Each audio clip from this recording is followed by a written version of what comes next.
Hi friends, welcome back to my channel piggy bank. இன்றைக்கி நம்ம சேனலில் என்ன வீடியோ பார்க்க போகிறோன்னு பார்த்தீங்கன்னா, ஒரு வியூவர் வந்து கேட்டிருந்தாங்க. நாங்கள் வந்து ஜுவல் லோன் வந்து எடுத்திருக்கோம். அதை சீக்கிரமாக மீட்கறதுக்கு ஏதாவது ஒரு ஐடியா சொல்லுங்கள், ஒரு டிப்ஸ் சொல்லுங்கள் அப்படின்னு சொல்லியிருந்தாங்க. ஸோ அதுக்கான வீடியோவாக தான் இருக்கும். ஒரு 5 பாயிண்ட் வந்து நான் கொண்டு வந்திருக்கேன். இது வந்து மேக்ஸிமம் 5 லேக்ஸ் வரைக்குமே வந்து பொருந்தும்னு நான் சொல்லுவேன். அதுக்கு கீழே இருந்தாலும் ஓகே. அதுக்கு மேலே அப்படின்னும்போது இன்னும் கொஞ்சம் ஸ்ட்ரிக்டாக ஃபாலோ பண்ணால் தான் நம்மளால் அந்த நகையை வந்து மீட்க முடியும். இது 5 லட்சம் வரைக்கும் இருக்கக்கூடிய ஜுவல் லோன் வந்து மீட்கிறதுக்கு ரொம்பவே ஹெல்ப்ஃபுல்லாக இருக்கும். அது என்னென்னு சொல்லிட்டு 5 பாயிண்ட்டில் வந்து விரிவாக சொல்லியிருக்கேன். வாங்க வீடியோக்குள்ளே போகலாம். அதுக்கு முன்னாடி நான் போடக்கூடிய இந்த மாதிரி வீடியோலாம் உங்களுக்கு ஹெல்ப்ஃபுல்லாக இருக்கும் அப்படின்னு நினச்சிங்கன்னா, தயவு செஞ்சு என்னோட சேனலை வந்து சப்ஸ்கிரைப் பண்ணுங்கள். சப்ஸ்கிரைப் பண்ணிங்கன்னா எனக்கு இன்னும் மோட்டிவேஷனலாக இருக்கும் இந்த மாதிரி வீடியோஸ்லாம் பண்ணுறதுக்கு. ஃபர்ஸ்ட்டு பாயிண்ட் என்னன்னா, நம்மக்கிட்ட எவ்வளோ ஜுவல் இருந்தாலுமே பரவாயில்லங்க. நம்பளால எந்த அமௌண்ட்டுக்கு வந்து கரெக்ட்டா வந்து வட்டி கட்ட முடியும், அதுக்கப்புறம் அசலும் வந்து நம்மளால கட்ட முடியுமோ, அந்த அளவுக்கு மட்டும் ஜுவல் லோன் வந்து எடுங்க. அதிகப்படியா எடுத்துட்டோன்னா, சீக்கிரமா நம்மளால மீட்க முடியாம அது வந்து ஏலம் போகவும் வாய்ப்பு இருக்கு. அதனால வந்து நம்பளால எவ்வளோ வந்து கட்ட முடியுமோ, அதுக்கு ஏத்த மாதிரி ஜுவல் லோன் வந்து நீங்க பிளான் பண்ணுங்க. செகண்ட் பாயிண்ட் என்னன்னா, ஜுவல் லோன் எடுத்துட்டீங்கன்னா, அடுத்த மாசத்துலருந்தே வட்டிக்கு வந்து நீங்க பிளான் பண்ண ஆரம்பிச்சுடுங்க. மாசம் மாசம் இன்ட்ரெஸ்ட்டை வந்து நீங்க வந்து சேவ் பண்ணிட்டே வாங்க. 1 இயர் முடிஞ்ச உடனே நம்ம வந்து இன்ட்ரெஸ்ட் போய் கட்டுறதுக்கு ரொம்பவே ஹெல்ப்ஃபுல்லா இருக்கும். சில பேர் என்ன பண்ணுவாங்கன்னா, அந்த அமௌண்ட் வந்து பிளான் பண்ணி வச்சுட்டு, அந்த மாசம் வரக்கூடிய பட்ஜெட்ல அப்படியே எடுத்துட்டு போய் கட்டிட்டு, வேற செலவுக்குலாம் வந்து பார்த்தீங்கன்னா, ரொம்பவே தடுமாறிடுவாங்க. மாசம் மாசம் இன்ட்ரெஸ்ட்டுக்குன்னு சொல்லிட்டு அக்கவுண்ட்ல சேவ் பண்ணிட்டே வாங்க. தேர்ட் பாயிண்ட் என்ன அப்படின்னு பார்த்தீங்கன்னா, வட்டியில மட்டுமே இம்பார்ட்டன்ட் குடுக்காம, அசலையும் சேர்த்து முடிஞ்சா கட்டிடுங்க. குறைஞ்சது வந்து ரூ. 30,000 வந்து பிளான் பண்ணிடுங்க. ஒரு வருஷத்துல ஒரு ரூ. 30,000 வந்து அசல் வந்து நான் கட்டிடுவேன் அப்படின்னு சொல்லிட்டு ரொம்பவே ஸ்ட்ரிக்ட்டா வந்து ஃபாலோ பண்ணுங்க. அந்த மாதிரி பண்ணும்போது தான் நமக்கு வந்து பார்த்தீங்கன்னா, அசலும் குறையும், வட்டியும் வந்து குறைய ஆரம்பிக்கும். நம்மளால சீக்கிரமா அந்த ஜுவல்ல வந்து மீட்கவும் முடியும். சில பேர் இந்த 3வது பாயிண்ட்ல தான் ரொம்பவே தப்பு பண்ணிடுவாங்க. வெறுமனே வட்டிய மட்டுமே கரெக்ட்டா கட்டிட்டு வருவாங்க. கொஞ்ச நாள்ல வந்து பார்த்தீங்கன்னா, அந்த வட்டியுமே அவங்களால கட்ட முடியாம அத அப்படியே ஸ்டாப் பண்ணிடுவாங்க. அதுக்கப்புறம் வந்து அசலும் கட்ட முடியாம வட்டியும் சேர்ந்துட்டு, நம்மளால அந்த நகை மீட்க முடியாமவே போயிடும். அதனால வந்து முடிஞ்ச அளவுக்கு வட்டி ப்ளஸ் அசலையும் வந்து கட்ட ஆரம்பிங்க. அசல் அப்படின்னும்போது நம்மளோட சேவிங்ஸ்லேருந்து கட்டணும். அதாவது இன்ட்ரெஸ்ட் அப்படின்றது நம்மளோட வருமானத்தில கட்டணும். அசல் அப்படின்றது நம்மளோட சேவிங்ஸ்ல கட்டணும். அப்ப தான் நமக்கு ரொம்பவே சிம்பிளா இருக்கும் கட்டுறதுக்கு. நான் சொன்னது புரியலையா? ஃபர்ஸ்ட்டு பாயிண்ட் என்ன சொன்னேன்னா, அ வட்டிய வந்து பார்த்தீங்கன்னா, நமக்கு இன்கம் இருக்கும் பார்த்தீங்களா? மாசம் மாசம் இந்த ஒரு 20,000 வரும், 25,000 வருதுன்னா, அதில ரூ. 5,000 வந்து பார்த்தீங்கன்னா, இன்ட்ரெஸ்ட்டுக்குன்னு சொல்லிட்டு கட்டுறதுக்கு சேவ் பண்ணிட்டே வாங்க.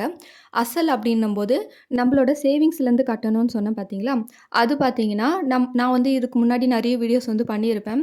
அதாவது ஒரு மாசத்துல வந்து ரூ. 1000 சேர்க்கறது எப்படி? அந்த மாதிரி சின்ன சின்ன சேவிங்ஸ கூட நம்ம இதுக்கு யூஸ் பண்ணிக்கலாம். அப்படி இல்லன்னா, நமக்கு ஏதாவது வந்து கிஃப்ட் பணம்லாம் வரும் பார்த்தீங்களா? அது கூடமே இந்த மாரி அசல் கட்டுறதுக்கு ரொம்பவே ஹெல்ப்ஃபுல்லா இருக்கும். அது கூடவே நம்ம வந்து நகைச்சீட்டெல்லாம் வந்து கட்டுவோம் பார்த்தீங்களா? கோல்டு புதுசா வாங்குறதுக்கு. எப்பவுமே வந்து நம்ம நகை வச்சுட்டோம்னா, பழைய நகைய எவ்வளோ சீக்கிரம் மீட்க முடியுமோ, அத முதல்ல பார்க்கணும்.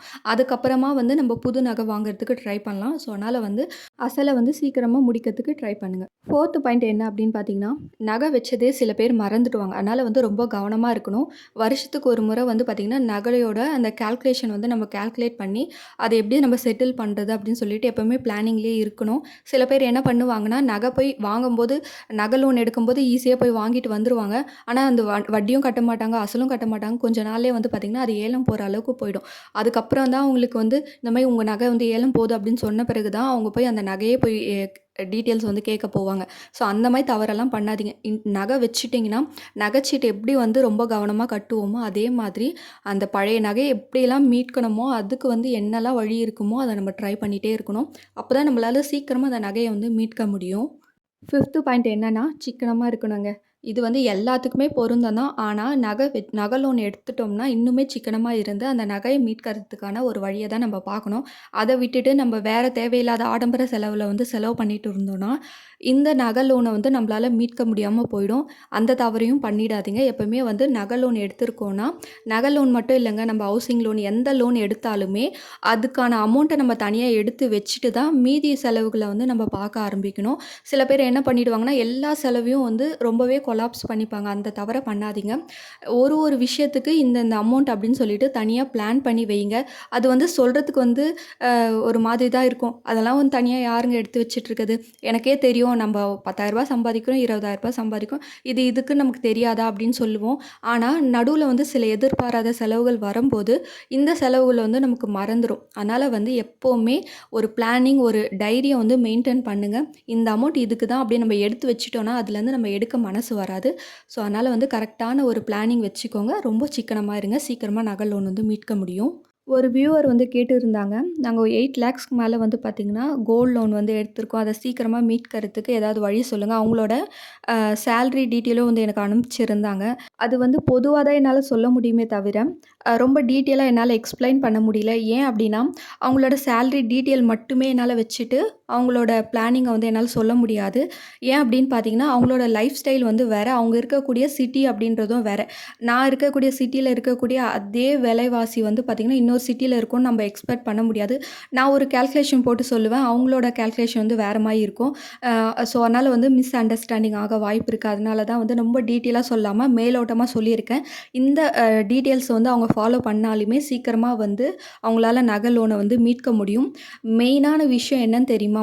வட்டிய கரெக்ட்டா ப்ராப்பரா எந்த அளவுக்கு கட்டுறோமோ, அத விட அசல வந்து நம்ம ரொம்பவே இம்பார்ட்டன்ட்டா கட்டணும். சில பேர் வட்டிய மட்டுமே கட்டுவாங்க. அந்த தவற பண்ணாதீங்க. அசலையுமே சேர்த்து கட்டினா மட்டும் தான் நம்மளால வந்து அ சீக்கிரமா நகை லோன வந்து அடைக்க முடியும். வட்டி மட்டுமே கட்டிட்டு இருந்தோம்னா, முதல் வந்து அப்படியே தான் இருக்கும். அதனால வந்து வட்டி ப்ளஸ் அசலும் சேர்த்து கட்டிட்டோம்னா, நம்மளால வந்து சீக்கிரமா நகை லோன் வந்து ஃபினிஷ் பண்ண முடியும். ஏன் அசல் கட்ட சொல்றேன்னா, நமக்கு வந்து அசல் கட்ட கட்ட என்ன ஆகும்னா, வட்டியுமே நமக்கு குறைய ஆரம்பிக்கும். அந்த அமௌண்ட்டு திருப்பவும் நம்ம வந்து அசல வந்து சீக்கிரமா முடிக்கிறதுக்கு ஹெல்ப்ஃபுல்லா இருக்கும். அதனால தான் சொல்றேன். ஒரு சின்ன கால்குலேஷன் கூட நீங்களே வீட்ல போட்டு பாருங்க. அசல் எவ்வளோ கட்டணும்? இன்ட்ரெஸ்ட் வந்து மாசம் மாசம் எவ்வளோ கட்டணும்? இந்த அமௌண்ட்டோட நம்ம எந்த அளவுக்கு வந்து சேவ் பண்ணி எடுத்து வைக்கணும் அப்படின்ட்டு ஒரு ப்ராப்பரா ஒரு பிளானிங் பண்ணிட்டீங்கன்னா, சீக்கிரமா நகை லோன வந்து ஃபினிஷ் பண்ணிடலாம். இந்த வீடியோ யூஸ்ஃபுல்லா இருக்கும் அப்படின்னு நினைக்கிறேன். இந்த வீடியோல ஏதாச்சும் வந்து டவுட் இருந்தாலுமே கீழ கமெண்ட்ல கேளுங்க. நான் வந்து எக்ஸ்ப்ளைன் பண்றேன். ஏதாவது ஒரு விஷயம் புரியலனா கூட. ஓகே ஃப்ரெண்ட்ஸ், இந்த வீடியோ உங்களுக்கு ஹெல்ப்ஃபுல்லா இருக்கும் அப்படின்னு நினைக்கிறேன். இந்த வீடியோ ஹெல்ப்ஃபுல்லா இருக்கும் அப்படின்னு நினைச்சீங்கன்னா, உங்க ஃப்ரெண்ட்ஸ் அண்ட் ஃபேமிலியோட ஷேர் பண்ணுங்க. இந்த வீடியோ பிடிச்சிருந்தா இந்த வீடியோக்கு ஒரு லைக் பண்ணுங்க. தேங்க் யூ ஃபார் வாட்சிங்.